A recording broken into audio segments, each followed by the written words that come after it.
In Mexico, meal times are very different from what we're accustomed to in North America. In the early morning, they have desayuno, the first breakfast. Traditionally, ranch hands would have atole, a thick, hot, sweet drink, usually thickened with corn flour, rice, or oats. Sometimes fruit and sweetbread would be options as well. After some heavy early morning work, ranch hands would fill up on almuerzo, a second breakfast. In English, almuerzo is known as lunch for simplicity's sake.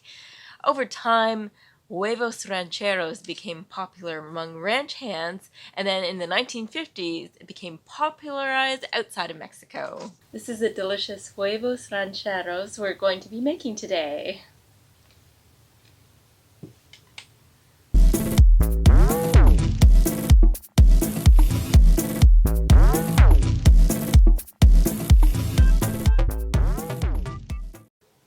The first thing we're going to want to do for our Huevos Rancheros is get our vegan egg prepared.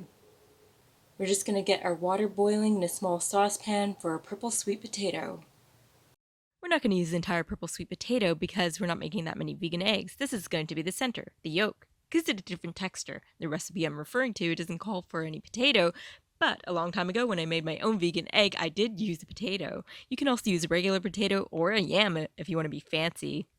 I like the element it brings to the vegan egg. We'll add some salt to our boiling water and add our cubed sweet potato. And we're going to set our oven to broil for our salsa. It's going to be a hot salsa.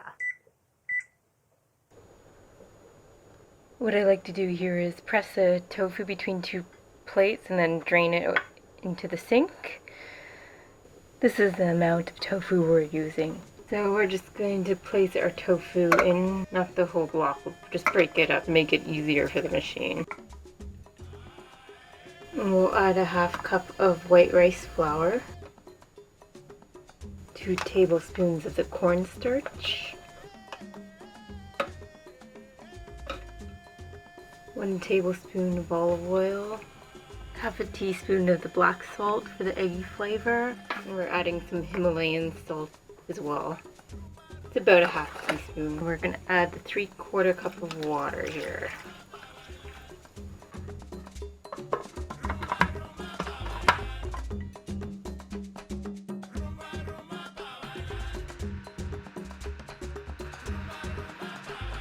And this is the consistency of our vegan egg.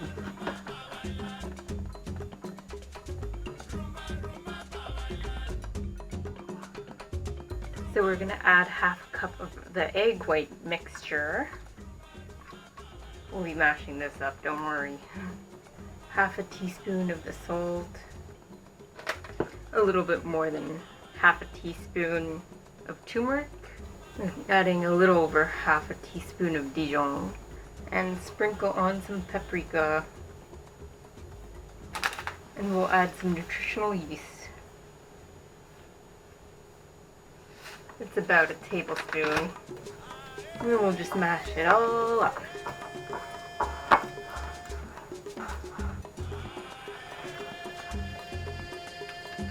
And some black pepper too. That activates the turmeric, otherwise it doesn't have the same effect.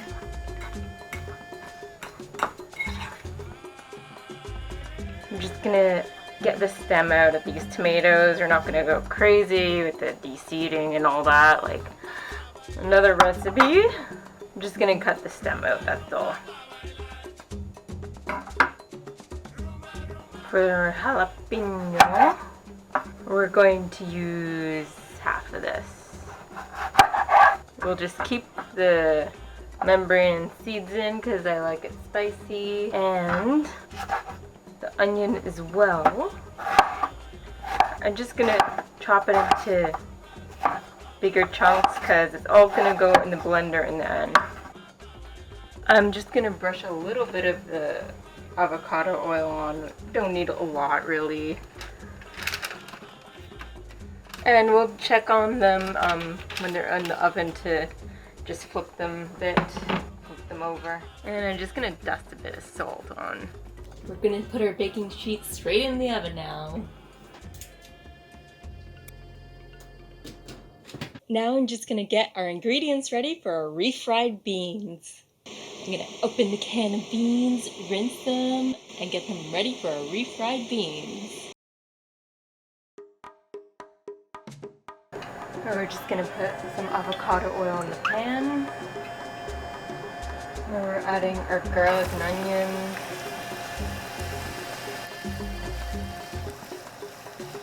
We'll let that cook for a bit. And we're taking our stuff out of the oven. Stop. I don't know what it is. It's all learning. La comida is the main meal of the day and usually had between 2 and 4 p.m. La comida also means food in Spanish, so this may be confusing to some. La cena is the dinner and normally had some time after 7 p.m. It is a lighter meal, and some may simply grab a taco at a taco stand on their walk. In Mexico, they follow the old adage: eat breakfast like a king, lunch like a prince, and dinner like a pauper. We're going to microplane some garlic for our salsa. There we go.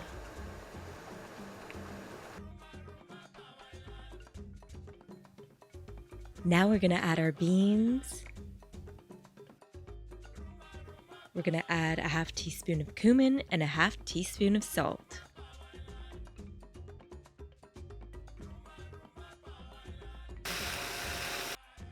We're gonna add a half a cup of our veggie stock here.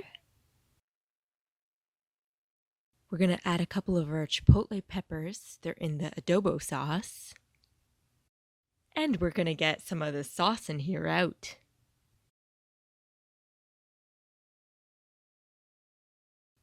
We're adding a tablespoon of the adobo sauce. And I'm just gonna reduce the heat. Our refried beans are cooked enough here, and we're gonna let them cool a little bit before we blend them up. Now over here our tomatoes have cooled enough to be able to handle them, so we're just going to take the peel off. Although like many others, I love salsa fresca, the cold salsa. Cooking the tomatoes like I do in this recipe actually helps increase the absorption of lycopene, a powerful carotenoid and antioxidant.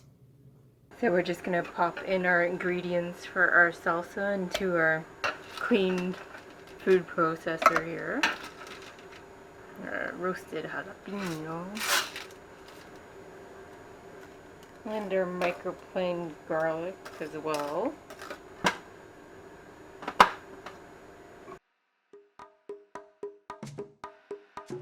I'm just going to taste test our warm salsa to see if it needs any salt. Just a little bit of salt and some pepper.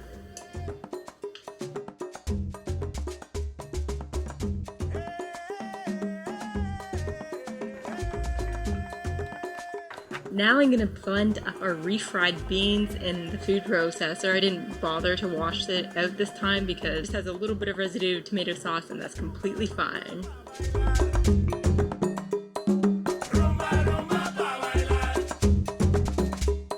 Here's what our refried beans are looking like.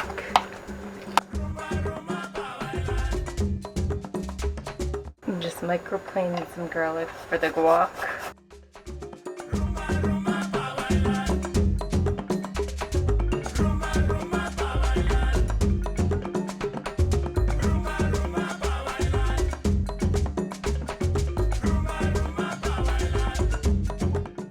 We're just gonna chop up some cilantro.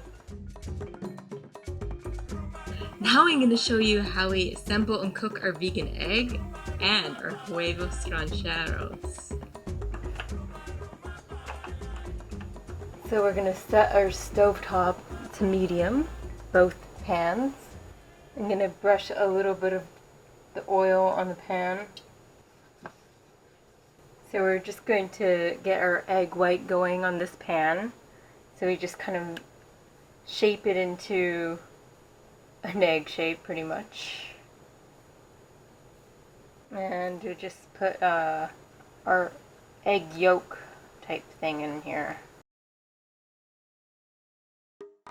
There are many variants of huevos rancheros throughout Mexico from region to region, including huevos divorcidos, or divorced eggs. With this dish, they have the two eggs separated. One has red sauce, one has green sauce, and they have the refried black beans right in the middle, kind of like a wall. This may give you an idea of the Mexican sense of humor. I'm just gonna eat up our tortilla.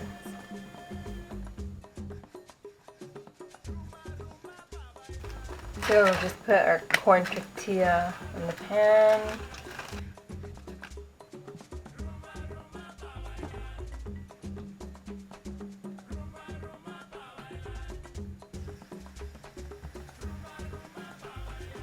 What we're going to do is put our refried beans on top of our tortillas, our Violife cheddar style shreds, our vegan egg here, and our warm salsa on top.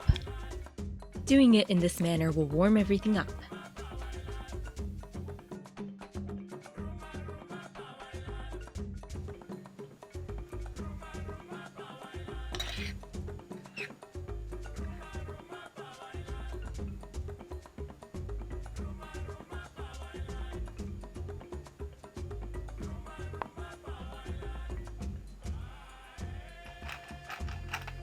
And I'm going to pour on a little bit of the lime juice here. I have some extra here. I juiced a little bit more lime, and here we go.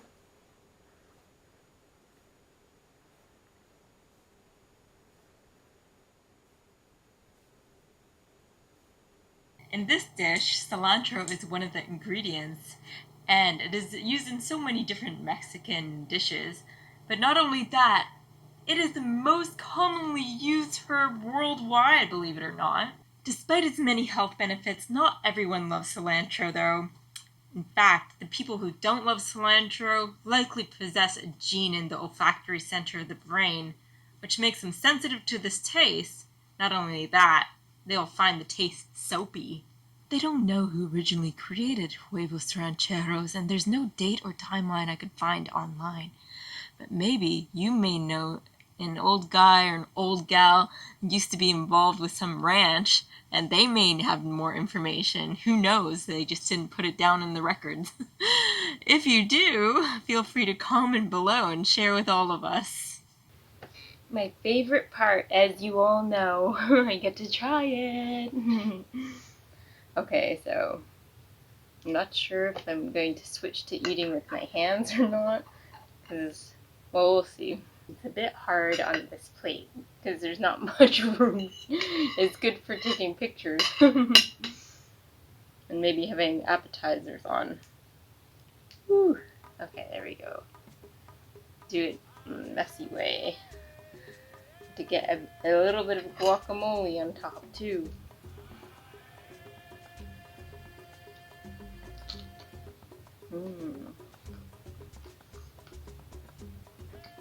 That hits the spot. Just what I've been waiting for. I'm making a big mess. Well, not that big. I've made bigger messes, to be honest, especially with veggie burgers.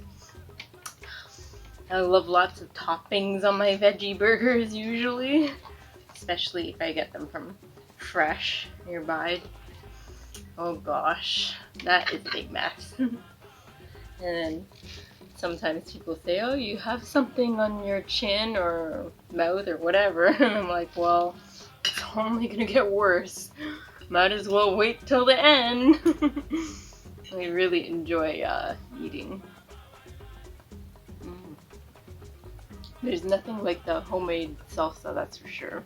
Add as much lime juice as you want on yours.